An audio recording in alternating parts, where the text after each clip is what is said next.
3, 2, 1.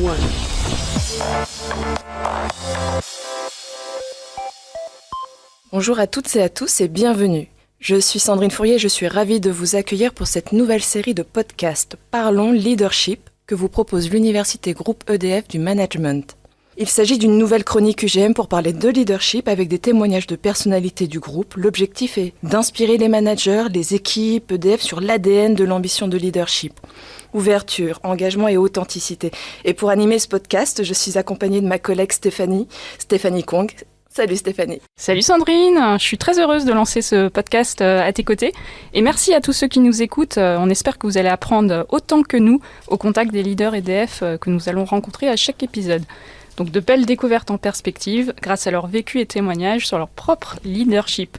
Et aujourd'hui, on a quand même un sacré honneur. On accueille Thomas-Olivier Léautier, chef économiste du groupe EDF, également directeur de l'Université Groupe du Management. Donc, qu'on se le dise tout de suite, oui, Thomas, c'est notre chef à toutes les deux, à Sandrine et moi. Et non, les questions n'ont pas été choisies par lui. Donc, on est ici en toute ouverture et confiance. Rien ne te sera épargné, Thomas. On te fait confiance pour nous répondre en toute authenticité. Donc, bienvenue à toi et merci d'avoir accepté cette entrevue. Je sais que tu as l'habitude d'enseigner, mais c'est pas toujours si simple de parler de soi-même et de son propre leadership. Qu'en penses-tu ? Non, c'est effectivement quelque chose d'un peu difficile. Alors, je tiens à préciser que c'est pas un honneur pour vous, c'est un plaisir pour nous tous de se retrouver ensemble.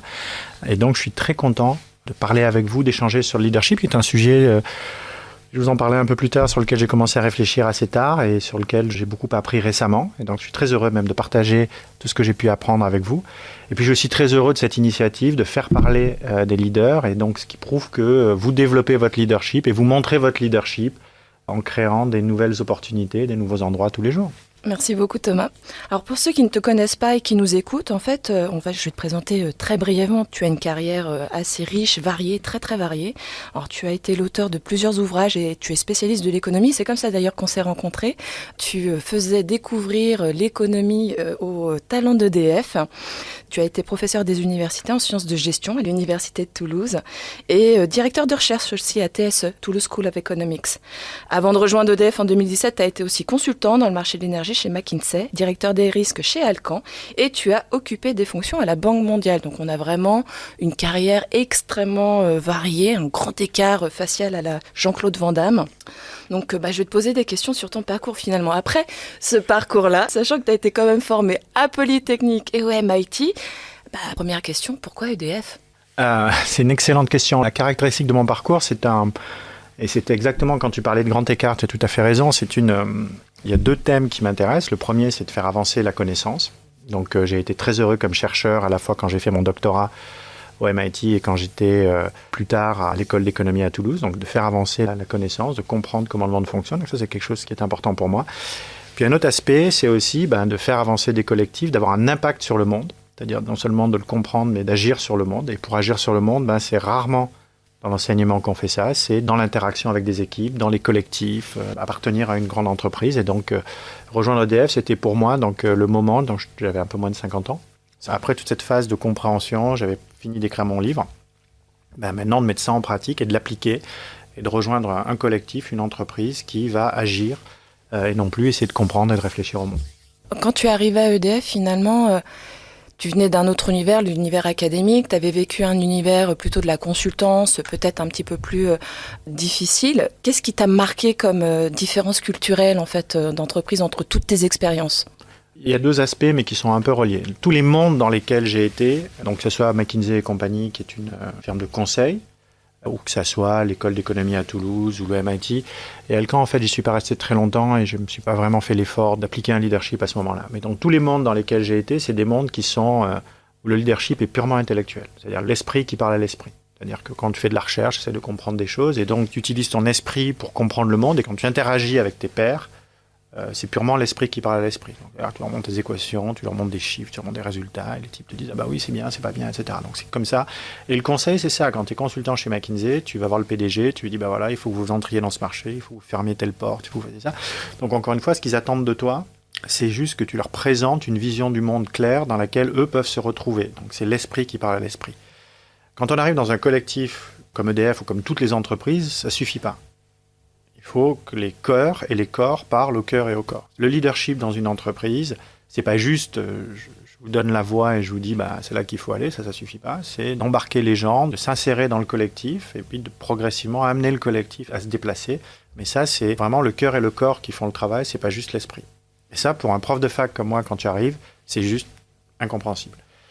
Enfin, c'est juste incompréhensible. Donc, c'est juste compliqué. Et après, il y avait autre chose, c'est que dans les métiers dans lesquels j'étais, dans les activités dans lesquelles j'étais, les gens sont extrêmement autonomes. Et en fait, il y a très peu de contraintes imposées par le système. Quand tu es prof de fac, tu as des tas de contraintes sur le fait d'être prof, mais dans ta recherche, tu es très libre et tu es très autonome. C'est-à-dire que les types se jettent sur les problèmes le matin, de la même façon que les consultants de McKinsey sont très autonomes et ils se jettent sur les problèmes. Quand tu arrives dans une grande entreprise comme EDF, il y a des contraintes partout. Non mais partout. Et c'est, toutes les grandes boîtes sont comme ça. C'est-à-dire que dans l'exercice de notre travail, il y a des processus qui sont d'ailleurs parfois nécessaires, mais peut-être un peu lourds aussi, et donc tu ne peux pas bouger. Et ça, pour quelqu'un qui arrive de l'extérieur, tu vois ça, tu dis mais c'est pas possible, le système est trop bloqué de partout, il faut faire des commandes, des trucs, des machins. Et ça, c'est quelque chose qui est très surprenant quand tu arrives d'un monde universitaire où finalement les gens sont à la fois libres et très autonomes et très drivés. Et donc ça aussi, ça a été un grand choc en arrivant. Thomas, tu as été nommé directeur de l'Université Groupe du Management en 2017, si je ne me trompe pas. Qu'est-ce qui t'a marqué en arrivant dans ces fonctions-là ? Alors, je pense qu'il y a plusieurs choses qui m'ont frappé. Alors déjà, je connaissais bien de l'extérieur l'Université Groupe du Management, puisque, comme Sandrine l'a dit, j'avais assuré pas mal de formations. Donc j'avais assuré beaucoup de formations sur l'électricité, les marchés de l'électricité, à la fois pour les talents, pour les managers. Donc j'avais une bonne compréhension, je pense, de certaines formations. J'avais aussi une bonne connaissance des gens, puisque Sandrine et moi, par exemple, on a fait, je sais pas quoi, des milliers d'heures de formation ensemble, mais aussi beaucoup d'autres personnes de l'UGM que j'avais côtoyées, rencontrées sur des formations, donc je connaissais bien les gens. Je connaissais aussi EDF, puisque j'avais quand même pas mal de copains, puis j'avais vu pas mal de participants. Donc il y avait une sorte de compréhension externe, mais ce qui m'a frappé, c'est que même quand tu connais un peu de l'extérieur, l'intérieur est très différent. Et ce qui m'a vraiment abasourdi, c'est peut-être un terme fort, mais surpris quand j'y suis arrivé, c'était vraiment la lourdeur de l'environnement dans lequel opèrent les salariés du groupe. C'est-à-dire qu'il y a des contraintes partout. Et ça, quand tu arrives de l'extérieur, c'est juste bluffant, quoi. Tu te dis, mais comment ils font pour faire quelque chose avec tous ces poids qu'ils portent? Tu as l'impression que vous portez des sacs d'eau, des ânes morts en permanence pour faire quelque chose. Et tu te dis, à la fois, je comprends qu'une grande entreprise mette des bornes et des règles pour que ça soit pas n'importe quoi, puis en plus c'est une entreprise publique, c'est ce qui est tout à fait normal, la corruption, du copinage, etc. Donc c'est normal, mais tu dis quand même, c'est compliqué de faire avancer quelque chose. Et ça, même pour quelqu'un qui connaissait les personnes, je vais vous donner un exemple qui ne sera pas forcément à garder, mais qui était assez marrant. Quand on était à côté avec Sandrine dans les formations, on ouvrait nos ordi en même temps. Moi, le Mac de l'université, j'appuie sur un bouton, il part tout de suite. Et Sandrine, vous voyez que ça prenait, alors je dis pas un quart d'heure, parce que ce serait exagéré, mais ça prenait bien 5-7 minutes le temps que son truc se mette en route, quoi. Et quand je suis arrivé à EDF, je me suis rendu compte que tout était comme ça. C'est-à-dire que quand tu veux faire quelque chose, tu veux prendre un billet d'avion, tu veux prendre un billet de train, tu veux commander un château fort, c'est juste extraordinairement complexe. Et ça, ce qui fait que la capacité des salariés du groupe à être créatifs, à produire, à exercer leur leadership est vraiment contrainte par les limites qu'on s'impose. Et le fait de venir de l'extérieur, justement, tu penses que ça t'a facilité les choses ou compliqué, justement, d'arriver dans cet environnement Ça, c'est une très bonne question que je me suis longtemps posée. Et en plus, dans le poste dans lequel je suis, j'ai la responsabilité, et c'est ce que j'essaye de faire. Et d'ailleurs, c'est intéressant parce que Christophe Carval, quand je suis monté à son codir, c'est quelque chose qu'il a dit. Il a dit, toi, ce qui est intéressant avec toi, c'est que tu regardes de l'extérieur et que parfois, tu nous fais des commentaires que nous, qui sommes à l'interne, on ne voit pas. Donc, en tant que directeur de l'UGM, donc l'UGM, c'est quand même l'organisme de formation des cadres, des managers, des talents et des dirigeants. Et on a un rôle de transformer, par la formation, de transformer le collectif. Et donc, moi, en tant que directeur de l'UGM, il faut que je dise, attendez, là, on peut faire différemment, ou là, attention, c'est un peu lourd, ou est-ce que vous êtes vraiment sûr qu'on a besoin d'un processus de 18 mois pour acheter 150 000 € de formation? J'ai cette responsabilité, en venant de l'externe, de dire, attendez, ça va pas. À la fois donc personnellement, puis je pense qu'à l'UGM, on a une responsabilité aussi de former les managers en leur disant, attendez, quand vous voyez un truc vraiment idiot, c'est juste, au lieu de le faire, peut-être essayer de voir à votre maille ce que vous pouvez changer pour que ça aille mieux. Donc ça, je pense que c'est important, ça fait partie de la mission. En revanche, je pense que j'ai été parfois un peu brutal en disant, mais attendez, c'est juste pas possible ce truc-là. Il y a un équilibre à trouver, et c'est là où il faut que c'est pas l'esprit qui parle seulement à l'esprit, c'est les cœurs et les corps qui se parlent. Il faut trouver la façon d'amener le collectif à dire, attendez, on est d'accord que là, ça va pas. Moi qui suis de l'extérieur, je peux peut-être vous amener à le voir, mais après, c'est ensemble qu'on va craquer le truc et c'est ensemble qu'on va résoudre le problème et qu'on va simplifier. Et ça, peut-être qu'effectivement, au début, j'ai pas été très... j'ai peut-être été un peu maladroit. Pas diplomate. Pas diplomate. Voilà. Et ça, c'est l'équilibre qui est dur à trouver parce que c'est un apprentissage du leadership là-dessus, justement. Mais justement, si tu pouvais faire une deuxième première arrivée chez EDF, qu'est-ce que tu ferais différemment ? Je pense que si je devais le refaire, je ferais beaucoup plus attention à m'assurer de construire un collectif autour d'une vision, autour d'un objectif, de le fédérer avant d'essayer de le déplacer. C'est-à-dire que je pense que quand je suis arrivé, j'ai dit on va là, qui n'était pas forcément hyper clair dans ma tête d'ailleurs, mais Sandrine pourra témoigner puisqu'elle y était. Mais j'ai pas assuré que les gens, d'abord me connaissaient, 2 me comprenaient, 3 m'appréciaient, 4 avaient envie de travailler ensemble. Enfin, tu vois qu'il y avait tout ce truc-là avant de dire on va là. Et donc les gens qui me connaissaient se disent bah oui, c'est pas un mauvais gars, s'il veut qu'on aille là, il doit avoir une bonne raison. Mais si tu veux, si c'était à refaire, je prendrais plus de temps à bâtir le collectif et à faire émerger la vision collective ensemble, quitte à ce qu'on n'aille pas directement là où je pense qu'il faut qu'on aille, mais qu'on y aille progressivement, mais plus ensemble. Et ça, c'est quelque chose, encore une fois, alors je vais pas me chercher d'excuses, mais c'est vraiment la vraie différence entre le monde universitaire ou le monde du conseil et le monde de l'entreprise, même dans la science. Quand tu as un chercheur qui dit on va résoudre le problème comme ça, le mec dit ah ouais, t'as raison, c'est la bonne solution. On suit, quoi. Il n'y a pas un débat émotionnel de savoir. Moi, je me rappelle, j'écrivais des papiers avec des types qui étaient bien plus forts que moi, et puis il me dit regarde, on va le faire comme ça, on va faire cette transformation qui va nous permettre de résoudre le problème. Une fois que le mec t'a dit, tu dis bah oui, t'as raison, et tu fais. Dans l'entreprise, ça marche pas. Dans un collectif, il faut le fédérer, il faut le faire bouger ensemble. Et donc, tu peux pas tout de suite aller là où tu veux. Et si j'avais à refaire, pour répondre à ta question de façon un peu longue, je construirais d'abord un collectif, souderais, puis après, progressivement, on irait dans la bonne direction. Pas beau, ça ? C'est magnifique. C'est magnifique et très inspirant. Et donc, on va passer au moment de l'inspiration. Le pire, c'est que c'est vrai. Mais on te croit, cher Thomas. Quelles sont, tu vois, les figures emblématiques, les modèles qui t'ont inspiré, qui t'inspirent encore peut-être maintenant, ou auxquels tu te raccroches, ou tu t'es raccroché dans ton leadership? Je vais en citer 2 qui sont assez polaires, mais qui, je pense, illustrent bien. Puis après, je détaillerai. D'un côté, il y a Jean Tirole, qui a été mon directeur de thèse, qui m'a beaucoup inspiré dans mon leadership. Et dans cette catégorie du leadership intellectuel, il y a 1 ou 2 personnes chez McKinsey qui étaient des partenaires seniors qui m'ont beaucoup inspiré, que vous ne connaissez pas forcément, mais qui, après, j'expliquerai pourquoi. Et puis après, il y a des gens qu'on connaît beaucoup plus, qui m'ont inspiré dans la deuxième partie de mon leadership, c'est-à-dire dans l'accroche. Et là, la personne que j'ai envie de citer, c'est que vous connaissez bien d'ailleurs, c'est Régis Clément, qui était à l'UGM il y a quelques années et qui m'a énormément inspiré sur ce leadership plus tripal, sur comment on construit un collectif et comment on le met en mouvement. Alors, Tirole, c'est intéressant parce que c'est vraiment le leadership de l'esprit. C'est un type, c'est un moine soldat. Il a une volonté incroyable. Il est meilleur que nous tous. Mais surtout, il a mis tout son esprit, toute son énergie, tout son temps au service de comprendre l'économie.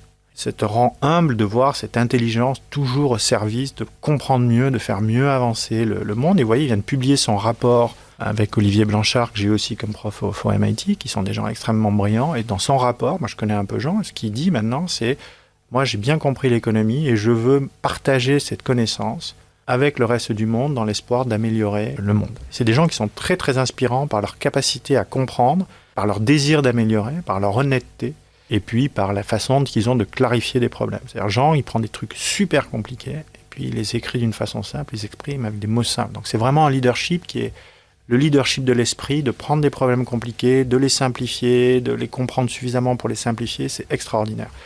Et les grands consultants font ça. Je me rappelle, j'ai eu la chance de travailler avec des grands consultants chez McKinsey où il y avait des problèmes partout, les marchés de l'électricité qui s'ouvrent et des Puis le type vous dit, ça a l'air compliqué, mais il y a vraiment 2-3 points qui sont importants, qui doivent structurer la réflexion. Et ça, c'est quelque chose qui m'a énormément inspiré parce que je pense que le leadership, c'est aussi de prendre des trucs super compliqués et de le ramener à des problèmes simples pour travailler. Je comprends que le monde est compliqué, je comprends l'art de la nuance. Là, il y a des trucs qui ont circulé sur LinkedIn, sur la beauté de la nuance, etc., etc. Moi, quelque chose qui me touche énormément, c'est dans l'espèce de complexité de dire, il y a 3 points sur lesquels il faut qu'on travaille, puis le reste se mettra en place. Et puis après, il y a cette leadership plus tripale, c'est comment on fait pour bâtir un collectif. Et là, Régis, c'est un type qui est extraordinaire, c'est un opérateur de centrale nucléaire. Et quand je dis Régis, il y en a d'autres, il y a beaucoup de dirigeants chez EDF ou de managers chez EDF qui m'ont beaucoup inspiré. Mais je dis Régis pour mettre un nom, c'est quelqu'un qui m'a expliqué, il m'a dit non, les gens, il faut que tu leur parles comme ça, il faut que tu les attendes, il faut qu'ils aillent avec toi. Il m'a donné plein d'images et puis il m'a aussi rappelé un truc qui est très fort chez lui et qui m'a beaucoup touché, c'est l'humilité de l'exploitant. Tu contrôles pas tout, il me dit donc il faut que tu sois humble dans ton leadership, il faut que tu comprennes qu'il y a des choses que tu contrôles, qu'il y a des choses que tu contrôles pas, que tu maîtrises pas.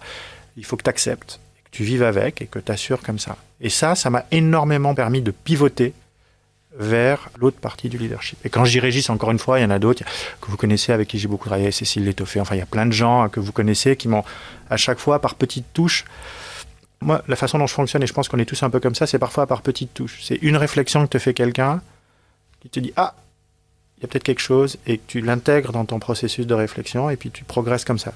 Ce que tu dis est super intéressant, notamment quand tu parles de leadership qui serait plutôt cérébral et un autre leadership qui serait plutôt viscéral. Ça donne l'impression que toute une partie effectivement de ta carrière, tu as fonctionné essentiellement avec ton cerveau. Qu'est-ce que ça impliquait pour toi de réaligner la tête, le cœur et le corps en termes de leadership? C'est une excellente question et j'ai mis du temps à le comprendre. Et c'est en fait c'est Nicolas Machtou, qui est un dirigeant du groupe, qui est maintenant le président de Citellum, qui m'a dit ça une fois. Toi, ton problème, c'est que tu es trop polytechnicien. C'est-à-dire que tu es trop confiant, tu définis trop ton leadership par ta capacité intellectuelle. Et il dit, il faut qu'à un moment, tu arrêtes, tu mettes ça en berne et que tu laisses aller les autres qualités que tu as en toi, que tu laisses prendre le pas sur le leadership viscéral. Ça veut dire qu'il faut que tu abandonnes, tu acceptes de pas que tu en fasses le sacrifice, mais que tu dis, il n'y a pas que ça. Que tu dis, c'est pas comme ça que je vais me définir. C'est-à-dire que je me suis défini toute ma carrière comme étant intellectuel, c'est-à-dire un chercheur, en comprenant le monde. Donc il me dit, il faut que tu fasses le sacrifice de ça, que tu arrêtes. Tu perds quelque chose, et en perdant ce truc, tu vas gagner autre chose, qui est le leadership viscéral. Et donc, à un moment, il faut que tu acceptes de perdre ton leadership intellectuel pour aller gagner ton leadership viscéral. Tu peux pas faire les deux, quoi. Tu es obligé de te redéfinir différemment. Et c'est un processus, et Machtou me l'a très bien cristallisé, et il m'a permis de le rendre conscient chez moi. Est-ce que, Thomas, il y a un événement où tu te dis, là, j'ai foiré, peut-être que je pourrais faire autrement aujourd'hui? Alors, il y en a tellement que c'est... Il y en a un, quand je suis arrivé à l'UGM, je me rappelle, la première fois où je jouais à l'équipe, je leur dis, moi, le management, ça m'intéresse pas. C'est vrai. Ça fait rire Sandrine. Oui, non, mais je n'y étais pas. Tu te rappelles? Ah, mais on s'en rappelle tous. Et ce que je voulais dire... Alors, si tu veux... C'est un peu inoubliable. Donc, ce que je voulais dire par là, c'est que je faisais confiance aux gens dans l'équipe pour se dépatouiller, pour exercer leur leadership, pour conduire leur projet à bien, et que je me voyais pas dans un rôle de garde-chiourme, de gatekeeper, etc. Et que moi, j'avais plutôt envie qu'ils s'épanouissent et qu'ils fassent ce qu'ils ont à faire. Et c'est évidemment pas comme ça que ça a été perçu, et puis c'est parti en live, etc., etc. Ce qui prouve qu'il y a une vraie leçon, c'est que quand tu dis des trucs dont tu n'es pas sûr qu'ils vont être compris, autant ne pas les dire. Le leçon numéro 1, si tu dis ça peut... Dans le doute, abstiens-toi. Exactement, dans le doute, abstiens-toi. Mais cela étant, et c'est là où la vie est marrante, c'est que sur le fond, je pense que ce que j'essaie de transmettre était quelque chose de plutôt positif, du genre, moi je vous fais confiance, vous êtes des chefs de projet responsables, vous êtes des équipes de projet responsables. Non, moi, ce que j'attends pas de vous manager au sens de vous piloter à l'heure, mais en revanche, j'attends de vous que vous développiez, que vous fassiez vos trucs et que vous veniez vers moi comme une ressource quand vous avez un souci, parce que j'ai un peu plus d'expérience, je suis un peu prof, machin, donc je peux peut-être vous dépatouiller, mais j'attends de vous que vous exerciez du leadership et ça n'a pas du tout été compris comme ça. Je pense que ça m'a pris, et donc ça c'est la première leçon. Et la deuxième leçon, c'est qu'une fois que tu fais un truc comme ça prend des plombes à rebâtir. Et aujourd'hui, quel leader penses-tu être? Alors ça, je dis ce que je pense, mais les membres de l'équipe dont vous êtes pourront avoir une vision beaucoup plus claire. Mais je pense que j'ai réussi à faire la bascule vers un leadership qui est beaucoup plus viscéral. Mais je pense que j'ai beaucoup plus de connexion avec les gens dans l'équipe. C'est-à-dire que j'essaie de passer beaucoup de temps à vous parler individuellement et je pense que ça me convient beaucoup mieux d'avoir des relations de confiance individuelles avec vous, sur vous, qui vous êtes, sur ce que vous faites, sur comment je peux vous aider. Et je pense que c'est un leadership qui est beaucoup plus aligné, c'est-à-dire que le fait qu'on soit plus proche en termes de cœur et de corps, ça nous permet d'avancer mieux ensemble. Si j'avais à le dire, je dirais comme ça, mais c'est évidemment perfectible et améliorable, etc. Alors, on va faire un petit retour arrière. Tu vois Thomas qui a 18 ans et tu as 3 mois à lui dire. Tu lui dis quoi? Je pense que je lui dirais fais-toi confiance. Moi, je suis d'une génération où Sandrine était peut-être un peu comme moi, mais on avait des parents qui étaient très, je ne dirais pas castrateurs, mais qui... et je pense que ça m'a pris énormément de temps avant de me faire confiance. Et je pense que pour votre génération, je vois ma fille, c'est pas du tout pareil. Et toi, je pense que tu es un peu border, ou déjà, et je pense que vous êtes beaucoup plus autonome, vous avez naturellement plus confiance en nous. Sandrine est plus proche de moi en termes d'âge, et je pense que si j'avais à refaire ma vie, si j'avais un conseil à lui donner, à ce jeune Thomas, je dirais fais-toi confiance, attends pas toujours le regard de tes parents, machin, pour le faire. Et on va repartir dans le futur. Quel serait ton plus grand accomplissement? Qu'est-ce que tu souhaites réaliser, qui est important pour toi, et tu te dis, voilà, à l'aube de ta vie, tu regardes, tu te retournes, qu'est-ce que tu voudrais pouvoir regarder ? Il y en a deux, si vous voulez, qui sont un peu différents. Donc le premier, et je vais commencer par le plus simple, je pense qu'à la fin des fins, une des mesures d'une vie humaine, c'est est-ce que les gens qu'on a fréquentés, est-ce qu'on les a touchés positivement ou pas ? C'est-à-dire tu regardes tous les gens que tu as vus, vous, les gens de ma famille, etc. Et tu te dis, est-ce que tous ces gens-là, ils ont été mieux parce que j'étais là ou est-ce qu'ils ont été moins bien ? C'est con, mais c'est quand même aussi une mesure d'une vie humaine de te dire... Et tu réussis pas toujours, hein. Il y en a, sans faire exprès, tu leur fais plutôt de la peine. Ou tu te dis, est-ce que globalement, autour de moi, j'ai eu un impact positif sur les gens que j'ai pu croiser, que j'ai pu fréquenter. Donc ça, c'est vraiment dans la sphère un peu personnelle. Et dans la sphère plus générale dans la vie, moi, je pense qu'on a un vrai sujet de réchauffement climatique, une vraie menace pour notre société. Je suis persuadé qu'il y a des instruments de politique publique, comme la taxation du carbone, qui sont des instruments importants. Et si je pouvais contribuer à faire arriver une politique publique qui vraiment s'attaque au problème du réchauffement climatique, je pense que, encore une fois, dans la sphère publique, si tu veux, pas dans la sphère les gens autour de moi, mais dans cette sphère, ma contribution à la cité, ça serait une contribution que j'aimerais faire. Est-ce que tu as une fierté, justement, à nous partager, un exemple où tu te dis, ouais, dans mon parcours de leader, ça, j'en suis fier ? Si je reprends la même dichotomie, je pense qu'il y a 2 ou 3 personnes à l'UGM que je pense avoir impacté positivement. En particulier, dans le confinement, c'était une période qui était très compliquée pour tout le monde et je me rappelle avoir eu 2 ou 3 conversations avec certains d'entre vous et puis je pense que c'est tombé au bon moment pour eux et que ça les a plutôt dépatouillés et j'étais content de pouvoir être là. Donc je pense qu'il y a des petites satisfactions comme ça. De façon plus personnelle, je sais que ma fille a eu des périodes compliquées et il se trouve qu'elle a été confinée avec moi, donc je pense l'avoir contribué à l'accompagner dans une période qui n'était pas simple. Donc ça, c'est des choses plus personnelles. Puis sinon, d'un point de vue plus contribution à la cité, j'ai 2 jolis théorèmes que j'ai écrits, qui sont très jolis théorèmes dont je suis très fier. Bravo, on voudra voir ça. On arrive au terme quasiment de notre entretien. Alors on va revenir sur l'aspect plutôt parler au manager du groupe. Est-ce que tu as un message particulier à adresser aux managers, aux salariés, aux chefs d'équipe, aux gens de l'équipe, en termes de leadership, qui nous écoutent? Quelle serait ta petite pépite là à transmettre? Ma pépite, c'est de dire, j'en suis convaincu, et ça aussi c'est quelque chose dont je suis plus convaincu aujourd'hui, peut-être qu'il y a 2-3 ans. Je pense qu'on a tous la possibilité d'exercer notre leadership. Quand on pense au leadership, le leadership, c'est la capacité à entraîner un collectif là où il ne serait pas allé sinon. Toi qui t'amènes à courir un marathon alors que tu n'avais pas envie, ou c'est la capacité à entraîner un groupe là où il ne serait pas allé sinon. Et ça, on a tous cette capacité d'être des leaders. C'est pas le chef, c'est pas lié au grade, c'est pas lié au GF, c'est pas lié à la position dans l'organisation, c'est quelque chose qu'on a. L'exemple qu'on donne, c'est le général de Gaulle. Quand le général de Gaulle fait l'appel du 18 juin, il n'a aucune fonction officielle. Il n'a aucune fonction officielle. Et pourtant, à ce moment-là, il a exercé un leadership dingue qui a rassemblé des millions de Français. Alors, peut-être pas au début, c'était plutôt des dizaines de milliers. Mais enfin, donc, le leadership, c'est pas lié à la position. Et moi, j'aurais envie de dire aux salariés du groupe, mais exercez votre leadership. Il y a quelque chose qui ne va pas. Dites-le. Ne vous restreignez pas. Exercez votre leadership. Et pour ce faire, il y a 3 choses qui retombent tout le temps. C'est d'avoir à peu près une vision, de s'y coller et de faire attention aux autres. Et dans notre ambition de leadership telle qu'on l'a traduite nous, avoir une vision, c'est être ouvert, s'y coller, c'est être engagé, et faire attention aux autres, c'est être authentique. Et donc, tous, exercez votre leadership, et si vous travaillez sur ces 3 dimensions, vous allez voir que votre leadership va exploser, et que vous allez faire bouger vos collectifs dans les directions qui vous semblent positives.